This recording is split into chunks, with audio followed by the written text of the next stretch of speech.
He insulted me, saying I don't want a kid like you, he smirked. I was shocked to see my dad laughing in a teasing way. Sorry, but I won't be taking care of you. You're in high school now, you can manage on your own, right? He added, I'm running off with my lover, so don't try to contact me again. Right after my mom's passing, my dad skipped her funeral and revealed he was running away with his girlfriend. I was deeply disappointed with him, and I didn't feel like stopping him. Go ahead, I won't reach out to you, thanks. He left the house, saying, I'm fortunate to have an understanding daughter like you. I believed we'd never cross paths again. Despite what a lousy father he was, I felt almost relieved to be free of him. Surprisingly, just 3 days later, I received a relentless call from him. I considered ignoring it but chose to pick up. Who is this? Then my father on the other end of the line said something unbelievable. My name is Emily Young, a fresh high school student. You might think I'm enjoying the typical high school life, but my home situation is far from ideal, all because of my father. He was a well-educated, leading accountant, often the subject of envy. However, his true character wasn't admirable. He had a habit of looking down on those with less education, including my mother, who only finished high school. He frequently belittled her, saying, a high school diploma is embarrassing. Without me, you couldn't survive in front of me. Despite what he said, she struggled to be financially independent and couldn't divorce him. She always encouraged me to study hard, emphasizing the importance of getting qualifications for financial independence.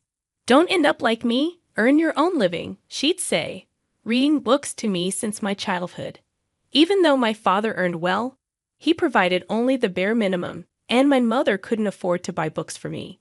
So she often took me to the library, where she would read to me. Thanks to that, I got into a prestigious private school. However, my high-achieving father wasn't proud of me at all. He had no interest in me, not even knowing which high school I attended. His disinterest stemmed from archaic views of male superiority. Once he learned I was a girl, he lost interest.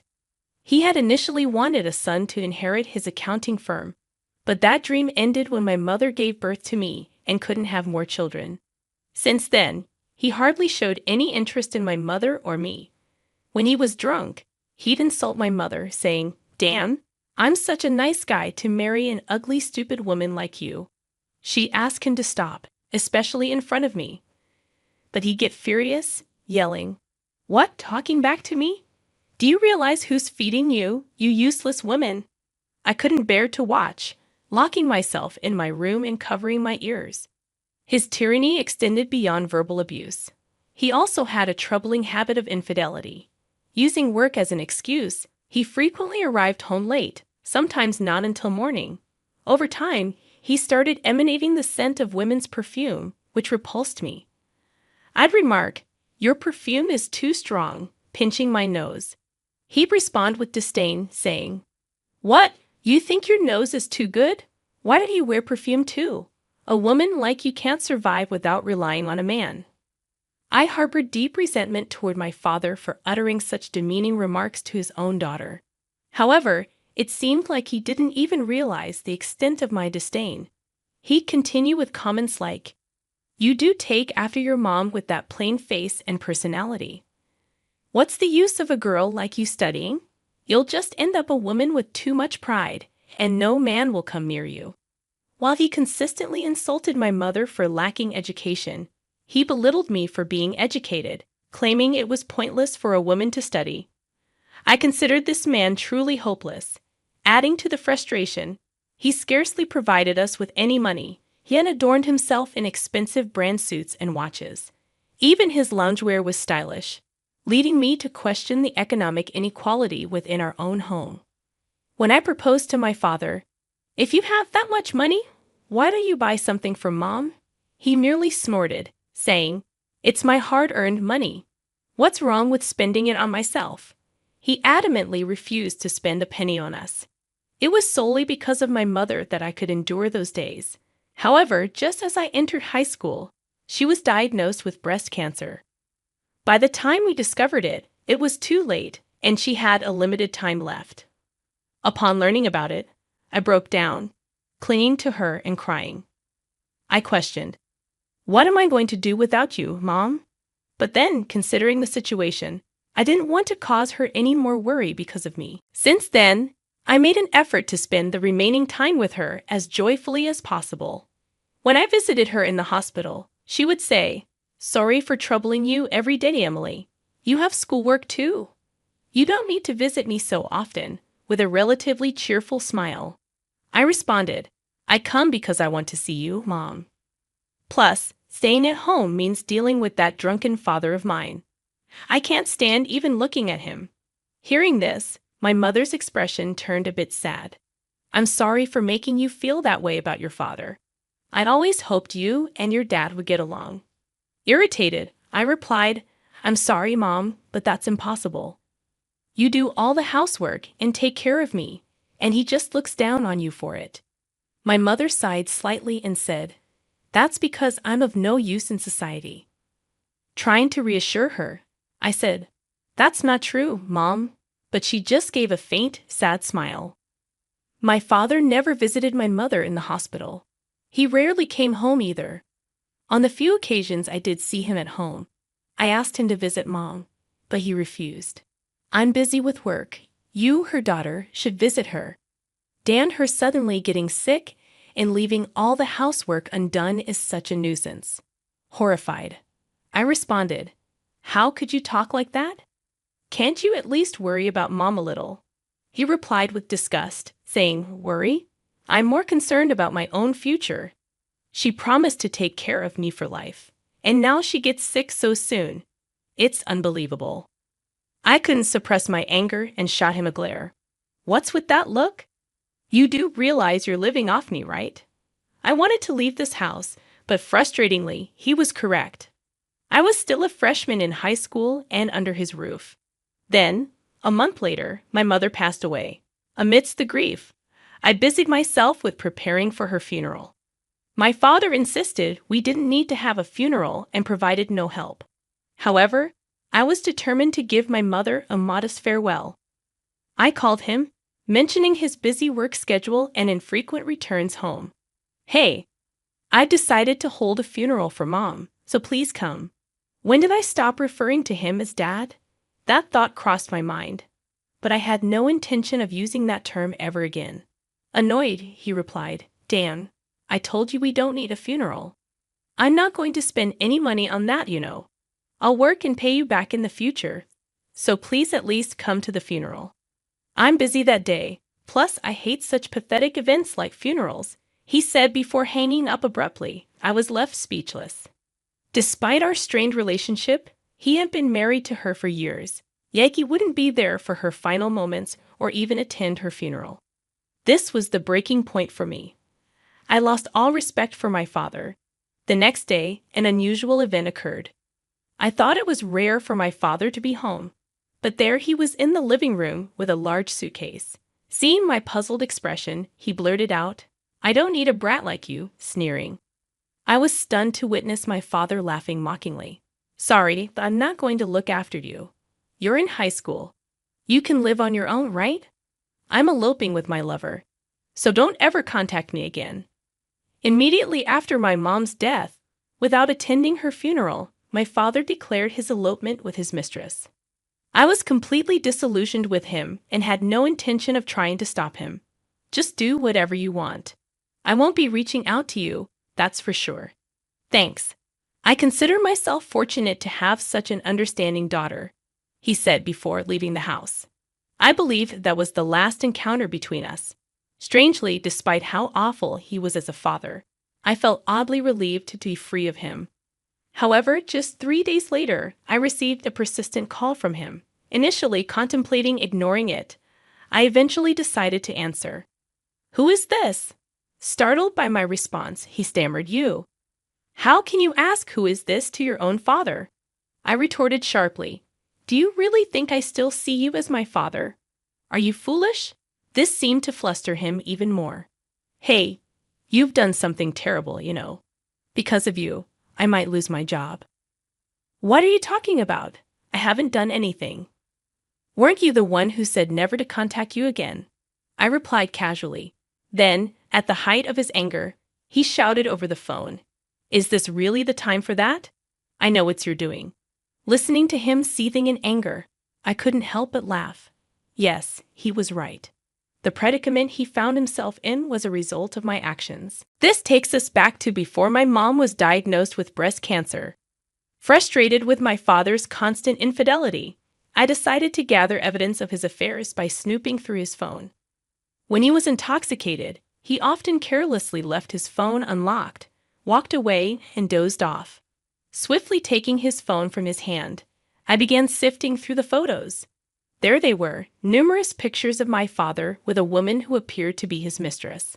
I saved those photos to my phone. I embarked on a mission to uncover the identity of my father's mistress. However, being a high school student, my resources were limited.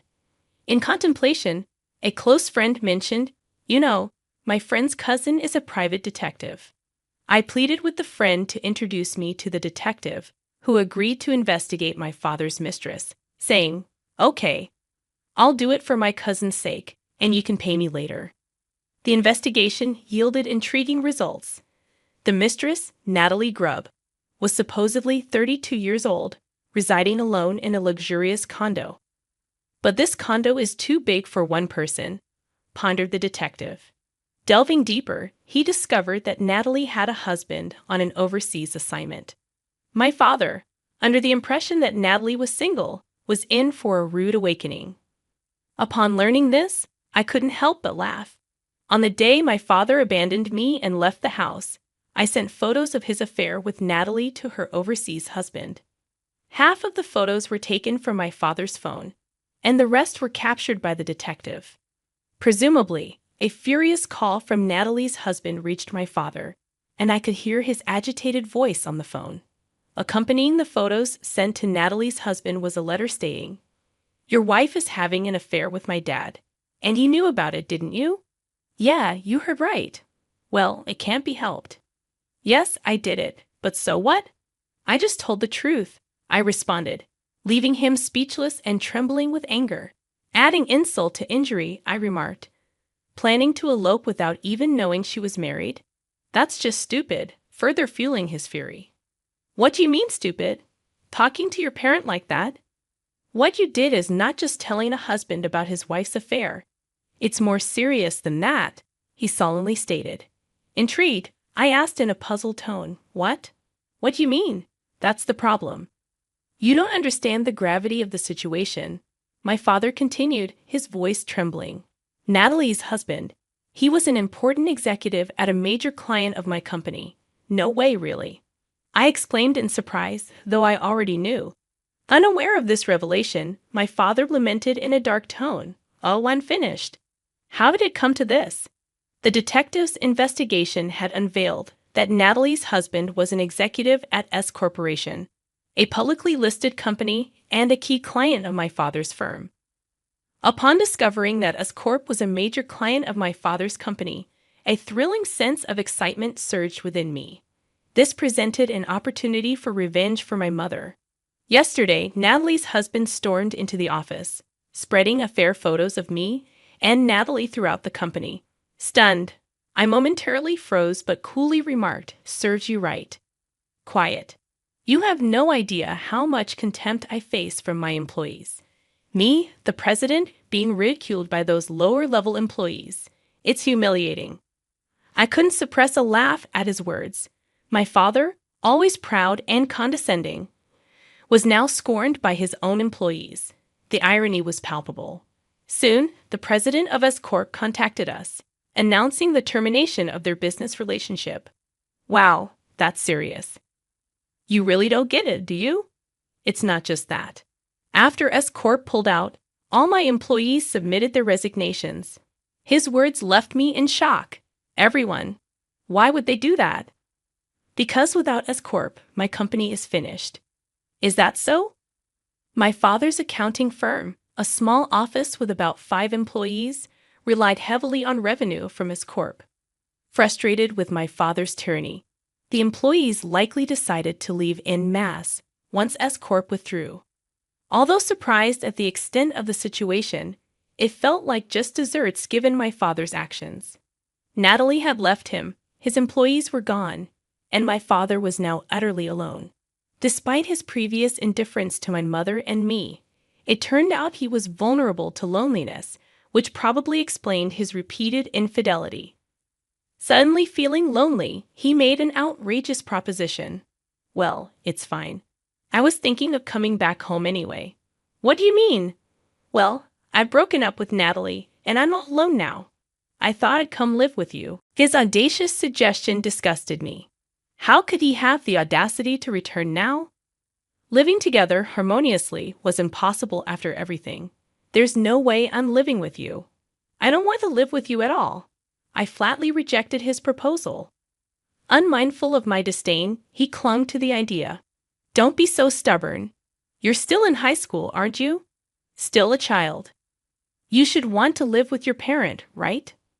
His statement was audacious, especially after claiming I could live on my own because I was in high school. How can he shamelessly say such a thing? Unfortunately for you, I can live just fine without you. In fact, my life would be a mess with you around. So don't you dare come back, I declared, and he grew angry. What are you talking about? That house you're living in is my house. It's only natural for me to return. No matter what you say, I'm definitely coming back. Faced with this reality, I had no choice but to concede. That's true. This house is in my father's name. So, I don't have the right to refuse him. That's true. I reluctantly conceded. Upon hearing my resigned response, he sounded relieved. Right. So from now on, let's live together as a family, just you and me. In response to his cheerful suggestion, I coldly retorted, no, it's fine. I'll be leaving. What? What do you mean? Where are you planning to go? My father asked, surprised. I'm going to my grandparents' house in Nebraska, living with you. No thanks. It's my mom's parents' place. Anticipating my father's potential return to this house after learning about Natalie being married, I had already contacted my maternal grandparents in Nebraska as a precaution. They readily agreed to take me in. My father's parents, much like him, were selfish and unmanageable, so I barely kept in touch with them. Hearing this, my father sounded troubled. Don't say that. We're the only family we have. I'll change my ways. Let's live together, he insisted. But I said, I know what you're up to. You just want me to take care of you, right? You're just worried about being alone and dying alone, I accused him. No, that's not true. Look, you said you want to go to college, right? I'll pay for it. If you don't live with me, I won't pay. Are you okay with that? Faced with his intimidation over the phone, I replied simply, I'm fine with it. What? Don't be so stubborn. Planning to work part-time while attending college. It's hard, you know. Just give up on that idea. As usual, my father belittled me. But I informed him, I have the life insurance money that Mom left me. He sounded completely taken aback. Life insurance? You mean she had a policy? Yes. After my mother passed away, she had made sure I wouldn't struggle financially by taking out a life insurance policy. She had become ill after giving birth to me, and that's when she started worrying about what would happen to me if she fell ill again and left me alone. My father had no interest in me since then, and his infidelity was rampant. She was worried that after she was gone, he wouldn't provide me with enough money for college or even basic living expenses. So she managed with the meager allowance my father gave and did some work from home without him knowing, just so she could pay for the insurance. Wait a minute. Where did the money for that insurance premium come from? She was just a housewife, right? So does that mean she used my money to pay for it? My father, stingy as ever, questioned. If she took out insurance with my money, then I should get the payout, right? I couldn't believe he'd think there's a law for that. But I told him, no, you're wrong. Mom was working from home while being a housewife. She used that money for the insurance. What? My father, who had lived as he pleased, didn't want my mother working outside and never allowed her to even have a part-time job. So she chose work she could do from home and earned a small income without him knowing. Hearing this, he muttered, I've been deceived. She was doing all that behind my back. I couldn't hold back my anger at his words. Deceived. Really? Can you believe it? She struggled so much because you only gave her the bare minimum to live on. All my clothes were bought from auction sites. I never got new clothes. I don't think she ever spent money on herself. He was silent, unable to make a sound. And yet, you are out there splurging on brand-name goods and luxury items, enjoying life alone. You're the worst. But I had to spend on my appearance for work. Those extravagances you're talking about, they were for entertaining clients, he tried to justify. But I wasn't fooled. Sure, there were some client entertainments. But I also knew about the trips and lavish meals he enjoyed with his mistresses, while never giving a single gift to my mother or me. Recalling all this thoroughly disgusted, I said, "That's enough. I've lived with you for over a decade. I know what kind of person you are. Sorry. But don't ever contact me again," I said sharply. Despite my father raising his voice, saying, "Wait," I didn't care and hung up the phone. Following that, it appears my father's company faced rapid bankruptcy. He had been misusing the company's funds for personal gain, relying on revenue from S Corporation. Once the ties with S Corporation were severed, his company swiftly crumbled financially and declared bankruptcy.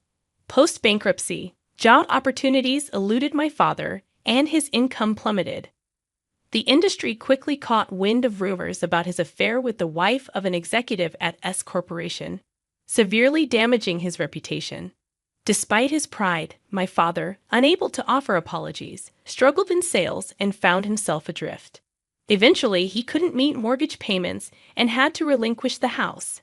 Turning to his own parents for assistance proved futile, as they rejected their selfish son. Disowning him, they declared, "He's no longer our son." Socially and financially ruined, having lost home, family, and mistress, my father now lives on the streets. Unaccustomed to failure, he appears mentally fragile and incapable of reintegrating into society. On my part, after my mother's memorial service, I relocated to Nebraska to live with my grandmother, gradually settling into a more stable life. Much like my mother, my grandmother is kind and an excellent cook, providing me with a more comfortable life than my time at my parents' house. During my days off, I visit my mother's grave with my grandmother, savoring Mont Blanc's cake, her favorite. On our way home, my high school life is thriving, and I'm enjoying happy days with friends, attempting to compensate for the challenging times I faced. Yet there are occasions when I miss my mother and find myself shedding tears. Although I believed my grandmother and others were oblivious, it turns out they cared. One day, to my surprise, she brought home a puppy, stating, "I thought it might help ease your loneliness a bit, Emily. You said you love toy poodles, right?" "Yes, I love them. Having a dog has always been my dream," I replied. And my grandmother beamed warmly. Enchanted by the puppy's enthusiastic tail wagging and affectionate licks, I resolved to gradually increase my happiness in this way.